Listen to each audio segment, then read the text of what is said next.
게다가 지금 LX그룹은 본업 상황도 썩 좋지만은 않잖아요. 네, 사실 그게 더 본질적인 문제입니다. LX그룹은 주력이 상사, 물류, 반도체, 건자재 쪽인데 전부 경기를 많이 타는 업종이거든요. 독립 직후인 2022년에는 대체로 실적이 좋았지만요.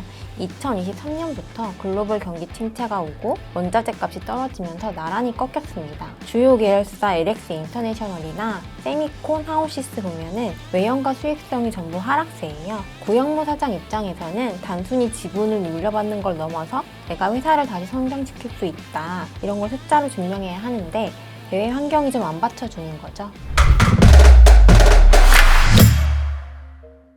안녕하세요, 원충이입니다. 기업의 사옥은 단순히 일하는 공간이 아니죠. 독립된 사옥은 때론 완전한 홀로서기의 마침표이자 새로운 시대의 선언이기도 합니다. The Bell's View, 오늘은 2026년 새해 시작과 함께 광화문 시대를 활짝 연 LX그룹의 이야기를 해보려고 합니다. 이제 계열 분리된 지 5년이 지났죠. 물리적 독립을 완성하고 2세 승계라는 큰 산을 넘고 있는데요. SR본부 고진영 기자와 심층 분석합니다.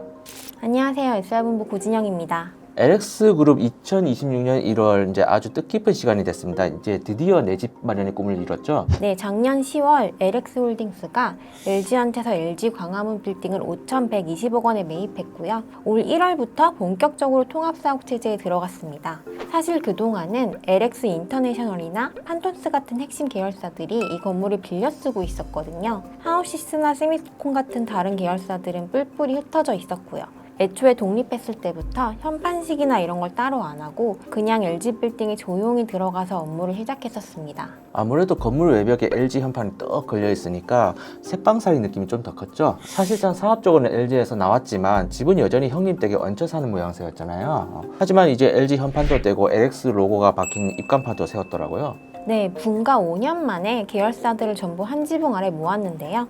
덕분에 연간 100억이 넘는 임차료를 아끼게 됐고요. 무엇보다 임직원들에게 이제 진짜 LG와는 다른 독자적인 그룹이다, 이런 정체성을 심어주는 효과가 크겠죠. 그런데 사실 이 사옥 매입이 단순히 독립기념 퍼포먼스는 아니지 않습니까? 이제 집 사는데 수천억을 썼다는 거는 그룹 브랜드 가치도 키우고 앞으로 덩치도 좀 더 공격적으로 불리겠다, 뭐 이런 신호로 보이는데, 특히 지금 LX그룹이 본격적으로 그러면 가장 중요한 게 승계 작업이잖아요. 맞습니다. 왜 승계가 급한가? LX그룹 역사를 잠깐 짚어보면요.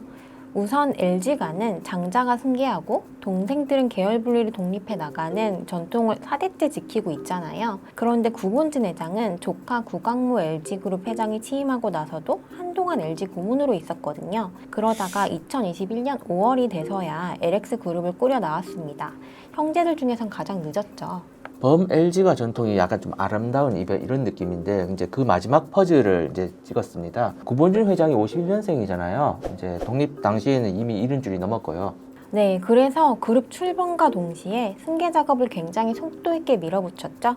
보통 기업들이 10년, 20년 걸려서 할 일을 LX는 불과 4, 5년 만에 압축적으로 진행하고 있는 겁니다. 그러고 보면 독립하자마자 자녀들한테 지분부터 증여를 해줬어요.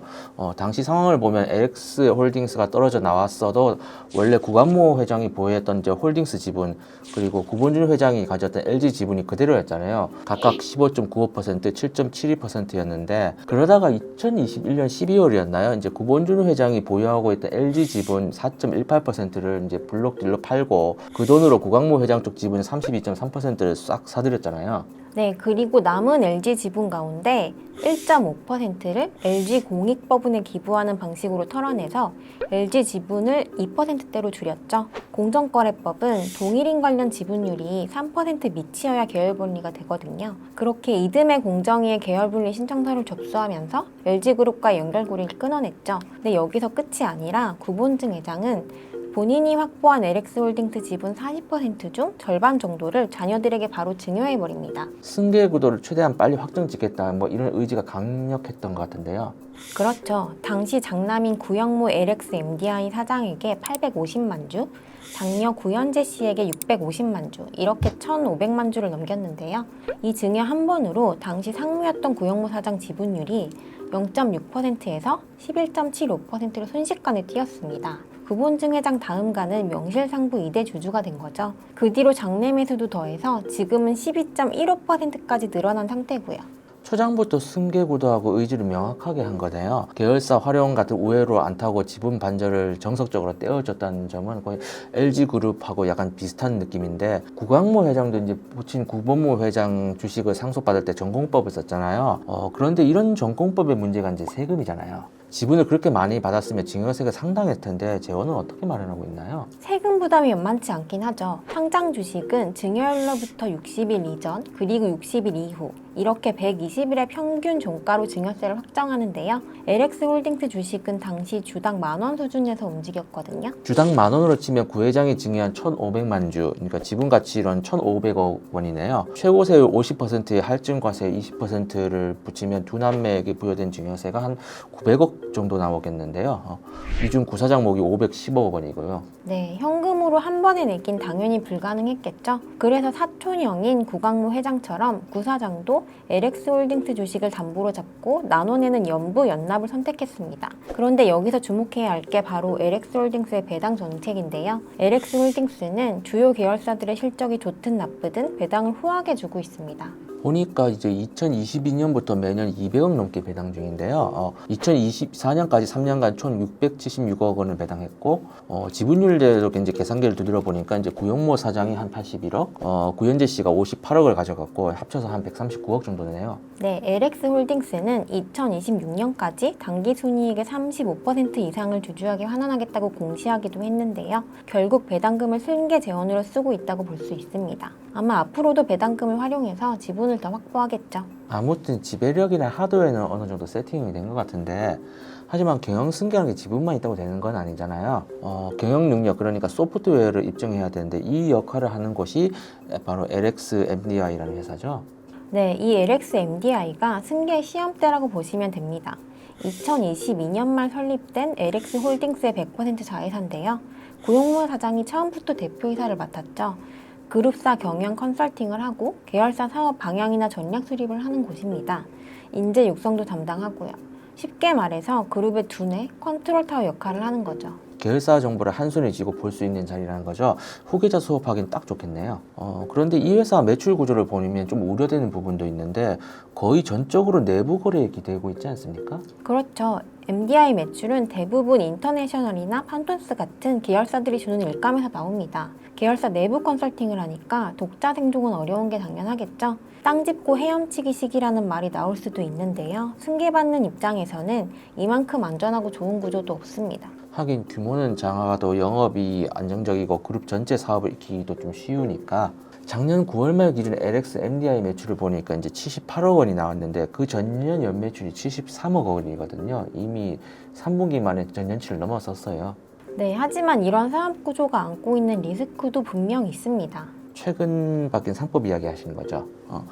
이사의 충실 의무 대상 확대, 이게 제게 뜨거운 감자였는데 결국 시행이 됐잖아요. 맞습니다. 작년 7월 상법 개정안이 통과되면서 이사의 충실 의무 대상이 회사에서 주주 전체로 넓어졌거든요.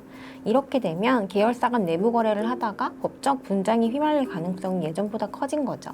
게다가 지금 LX그룹이 본업 상황도 썩 좋지만은 않잖아요. 사실 그게 더 본질적인 문제입니다. LX그룹은 주력이 상사나 물류, 반도체, 건자재 이런 쪽인데 전부 경기를 많이 타는 업종이거든요. 독립 직후인 2022년에는 대체로 실적이 좋았지만 2023년부터 글로벌 경기 침체가 오고 원자재 값이 떨어지면서 나란히 꺾였습니다. 주요 계열사인 LX 인터내셔널이나 세미콘, 하오시스를 보면 외형이랑 수익성이 전부 하락세예요. 구용모 사장 입장에서는 단순히 지분을 물려받는 걸 넘어서 내가 회사를 다시 성장시킬 수 있다, 이런 걸 숫자로 증명해야 하는데 대외 환경이 좀 안 따라주는 거죠. 구본준 회장이 작년에 이제 위기에 발빠르게 대처하지 못하면 기업은 퇴보가 아니라 존폐의 기로에 서 있다라고 아주 강한 어조로 위기감을 드러낸 것과 좀 약간 비슷한 맥락 같은데요. 이번에 입주한 광화문 사학이 화려한 독립의 상징이 될 수 있을지 앞으로 그룹의 실적 반등이 달린 듯합니다. 그렇습니다. 구본준 회장은 원래도 저돌적인 성향, 팽창 이주 경영 스타일로 유명했거든요. 소문난 정략통에다가 수십 년 전에도 반도체 같은 신사업 발굴에 관심이 많았습니다. 아마 확장 의지는 아직도 여전할 텐데요. 싱크탱크 역할을 아들 구영모 사장이 맡았으니까 뭔가를 보여줘야 하는 시점이죠. 지금 LX가 인도네시아 니켈 광산에 투자하고 친환경 사업도 확대하고 이러면서 포트폴리오 재편에 사활을 걸고 있거든요. 이런 신사업들이 그냥 노력으로만 끝날 게 아니라 진짜 숫자로 찍히는 성과로 나와야 하지 않을까 싶습니다. 네, 왕가는 쓰려는 자 그 무게를 견뎌라는 말이 있죠. 사옥 매입으로 독립의 외관은 완성했지만 마주친 파고가 만만치 않습니다. 구영모 사장이 이 위기를 어떻게 돌파하고 새로운 성장 스토리를 써내려갈지 LX의 광화문 시대를 지켜봐야겠습니다. 고 기자 오늘 수고하셨습니다. 네, 수고하셨습니다.